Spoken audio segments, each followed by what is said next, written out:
सबसे पहले तो हम आई रिलेटेड इशू या आई साइट रिलेटेड इश्यूज़ पे बात करें। कौन कौन से ऐसे फैक्टर्स हैं और कौन कौन से इश्यूज़ हैं जो आजकल बहुत ज़्यादा लोग एक्सपीरियंस कर रहे हैं? ओके, सो जो सबसे कॉमन चीज़ है इस वक्त जो हमें सोसाइटी में मिलती है, that is called refractive error, यानी जिसकी वजह से लोग ऐनक पहनते हैं, ठीक है। नज़र का कमज़ोर होना। और इस वक्त पाकिस्तान में 35% of the population is myopic, यानी 35% पॉपुलेशन में नज़र की कमज़ोरी है, जो कि अगर आप देखें हर तीसरे बंदे में से एक बंदा ऐनक पहनने की, हाँ एग्जैक्टली, उसको ज़रूरत होगी। ये बहुत बड़ा नंबर है और इसकी जो बुनियादी वजूहात हैं उसमें से एक जेनेटिक्स है कि कुछ हमारी Pakistan, India and the subcontinent area में जेनेटिक्स में ही there is a lot of myopia. लेकिन दूसरी एक बहुत बड़ी वजह ये भी है कि नियर स्क्रीन्स का, टैबलेट्स का यूज़ करना, नियर वर्क का करना, बच्चों का लॉन्ग आवर्स स्टडी करना, इन चीज़ों में भी देयर आर फैक्टर्स जो कि स्टिमुलेट करते हैं that can cause refractive errors. तो ये भी एक वजह होती है, एक वजह होती है। अच्छा, अब इसका अर्ली डायग्नोज, बहुत सारे जो पेरेंट्स हैं उनको आइडिया नहीं होता, जब तक बच्चा स्कूल नहीं जाता, ब्लैक बोर्ड नहीं देख रहा या वाइट बोर्ड नहीं देख रहा, उसको रियलाइजेशन नहीं होती कि अच्छा ये मसला है। तो ये पेरेंट्स के लिए कितना विजिलेंट होना ज़रूरी है कि बच्चे का अर्ली एज में असेसमेंट होनी चाहिए कि उसको आई साइट का कोई इशू तो नहीं है? हाँ, perfect, that's a very important question, क्योंकि अगर चाइल्डहुड में यानी 8 ईयर्स की एज से पहले अगर किसी का ये नज़र की कमज़ोरी मिस हो जाती है तो वो पूरी लाइफ के लिए कमज़ोर रह सकती है। इसको हम एम्ब्लायोपिया कहते हैं या लेजी आई कहते हैं। तो इसको मिस करना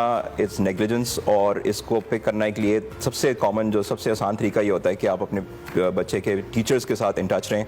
अगर बच्चा हमेशा आगे जाके बैठता है, उसको पीछे बैठ के क्लास का बोर्ड नहीं नजर आ रहा, उसको पढ़ने में मुश्किल हो रही है, तो डेफिनेटली उसको जाके चेकअप कराना चाहिए from any qualified ideal age होती है फॉर गेटिंग अ चेक। यानी अच्छा, इसमें तो देखें, पहले तो ये है कि बच्चा जब पैदा होता है तो उसके बाद एक दफ़ा स्क्रीनिंग होती है, दैट इज़ के पैदाइशी तौर पर कोई आंख में कोई डिफेक्ट तो नहीं है, कोई हेरेडिटरी फंडस डिस्ट्रोफी तो नहीं है, उन चीज़ों के लिए एक दफ़ा चेकिंग होती है।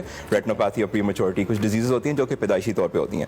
उसके बाद जो कॉमन आप कह रहे हैं कि नज़र की कमज़ोरी है या ऐनक जिसके लिए हम पहनाते हैं, वो अप टू 8 ईयर्स, मतलब आप एवरी ईयर एक दफ़ा जाके बच्चे को चेक करवा लेना चाहिए, अप टू 8 ईयर्स। या बिकॉज उसके बाद ये होता है कि वी मिस दैट चांस कि अगर 8 ईयर से पहले हम पिक कर लेते हैं तो स्पेशली लेजी आई या इस तरह की कंडीशंस को हम ट्रीट कर सकते हैं। अच्छा डॉक्टर यान, मैंने बचपन से सुना है, चूँकि मैं भी आई साइट का इस्तेमाल करती थी, अभी मैं बताऊंगी कि मैंने कैसे छुटकारा लिया है, लेकिन जब भी हम ग्लासेस का इस्तेमाल करते थे तो हमें कहा जाता था कि आपने पहन के रखनी है, आप नहीं पहनेंगे तो आपकी आई साइट और ज़्यादा वीक हो जाएगी। क्या ये वाकई विद एज ग्रेजुअली आपकी आई साइट वीक होती है या ये सिर्फ मिसकंसेप्शन है? हाँ, नहीं, कुछ हद तक ठीक है बात। उसमें बेसिकली ये होता है कि अगर एक बच्चे को ऐनक की ज़रूरत है और वो नहीं पहनेगा, सो उसमें आहिस्ता आहिस्ता क्या होता है कि he will develop strain, headaches होंगी, उसके लिए उसकी लाइफ डिफिकल्ट हो जाएगी।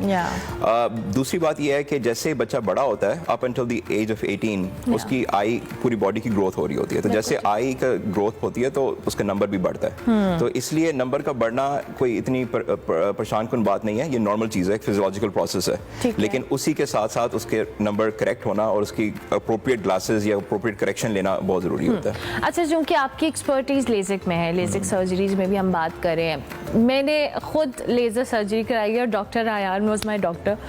डॉक्टर आयान पे बहुत सारे लोग बड़े रिलक्टेंट होते हैं, I was one of them. आपके पास जब आई थी मुझे यही आइडिया था कि मैं ये जो सर्जरी कराऊंगी इससे क्या इसके साइड इफ़ेक्ट्स तो नहीं है, क्या ये कितना अरसा रहेगी और इसका क्या जो एक हो ना प्रोसेस कितना मुश्किल है। थोड़ा सा लेज़र सर्जरी को या लेजिक सर्जरी जिसको हम कहते हैं इसमें डिफरेंस भी बता दें और क्या है? Okay, so LASIK stands, it's an abbreviation, stands for laser assisted in situ केराटोमिलोसिस।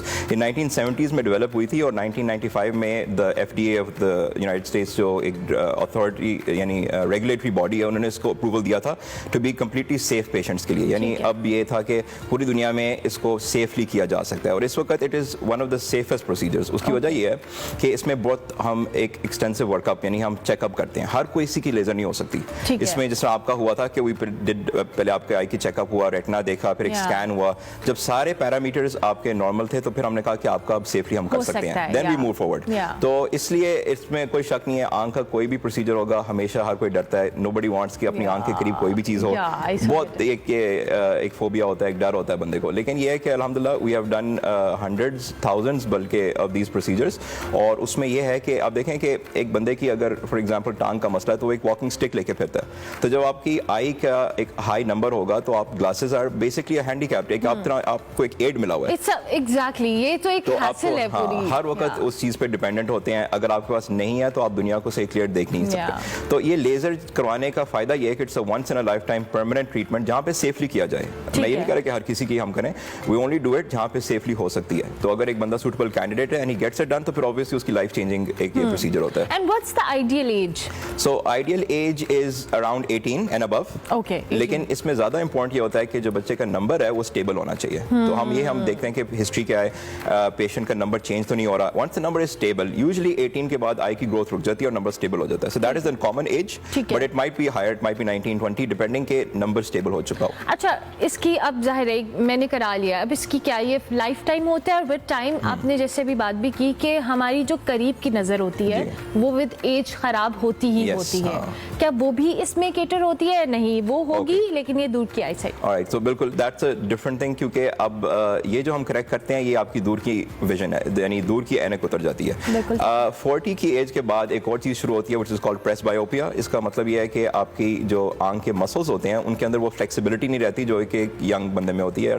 40 still young, but you know उसके साथ साथ आपकी थोड़ी सी वो कम हो जाती है। तो आपको नजदीक की रीडिंग ग्लासेस की जरूरत पड़ती है। So this laser doesn't cover that. ये हम पेशेंट्स को बता भी देते हैं कि आपको लाइक ऑल अदर पीपल, हर किसी की तरह आपको भी नजदीकी ऐनक पढ़ने के लिए इस्तेमाल करनी पड़ेगी। ठीक है, उसके लिए भी अब फर्दर रिसर्च हो रही है, press beyond, other treatments are coming out, लेकिन अभी तक वो एस्टैब्लिश नहीं है। This is an established safe treatment जिसकी पूरी लाइफ टाइम परमानेंट रिजल्ट्स हैं। जो आपका पहला सवाल था कि अगर एक दफा करवा लें तो यस, ये पूरी लाइफ के लिए परमानेंट है। You are sorted and trust me, जब आपकी ग्लासेस उतरती हैं आपको दुनिया इतनी रोशन लगती है बिकॉज लेंसेज का इस्तेमाल डॉक्टर साहब बहुत सारे लोग ये करते मैं यहाँ हैं। पे I think it's a very good opportunity to mention कि कॉन्टैक्ट लेंसेज जो है ना, they can be very damaging. Contact lenses अगर अच्छी क्वालिटी खासतौर पे ना हो तो आपकी आंखों को बहुत बुरी तरह डैमेज कर सकते हैं। कलर्ड कॉन्टैक्ट लेंसेज बहुत डेंजरस होते हैं, ठीक है ना।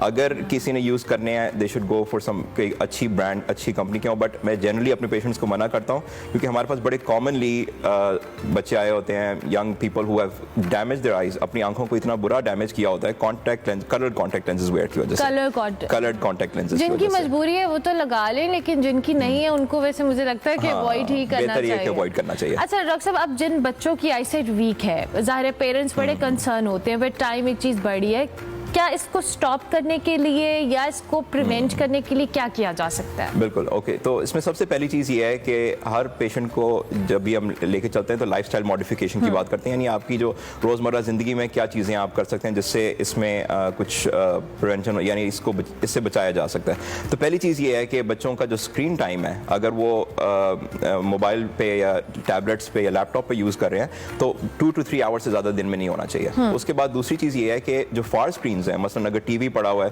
दैट इज वो बेहतर है बनिस्बतन इस पे कि मोबाइल पे लगा के यूट्यूब पे या जिस तरह भी वो बैठ के ना कार्टून्स देखते रहे, क्योंकि जो नजदीक स्क्रीन होती है ना वो आपकी आई की ग्रोथ को फर्दर स्टिमुलेट करती है, उससे नंबर आपका बढ़ने का ज्यादा चांस होता है। तो इसलिए एक तो पहली चीज ये है कि अपना स्क्रीन टाइम, फिर दूसरा ये है कि बच्चों का, क्योंकि आजकल इतना कंपैरेटिव दौर है कि वो पढ़ाई भी कर रहे हैं, फिर ट्यूशंस पे भी जा रहे हैं, they're spending hours and hours studying, तो उस पे भी ब्रेक्स लेके पढ़ाई की जाए और साथ साथ आवर्स के भी कुछ लिमिटेशन हो। अच्छा, इन द एंड डॉक्टर साहब कुछ भी हमारे प्लेटफॉर्म से आप मैसेज देना चाहें पेरेंट्स को, बच्चों को, किसी को भी, कि अगर आपने ये आप समझते हैं कि आंखों को जो सेहत है वो अच्छी होनी चाहिए तो क्या किया जाए? बिल्कुल, इसमें यही है कि ऑब्वियसली सबसे पहले ये है कि फ्रॉम चाइल्डहुड बच्चों की एक अच्छी विजिलेंस, यानी एक तरह अच्छी नज़र पे आप उनकी आई साइट के ऊपर ख्याल करना चाहिए। अगर आपको बच्चे का टीचर या कहीं से भी पता चलता है कि इसको कुछ मुश्किल पेश आ रही है तो आप इसको एक क्वालिफाइड डॉक्टर से जाके चेकअप करवाएं, ठीक है ना। और इसकी अगर ऐनक की ज़रूरत है तो एक बचपन से ही उसकी ट्रीटमेंट कराई जाए।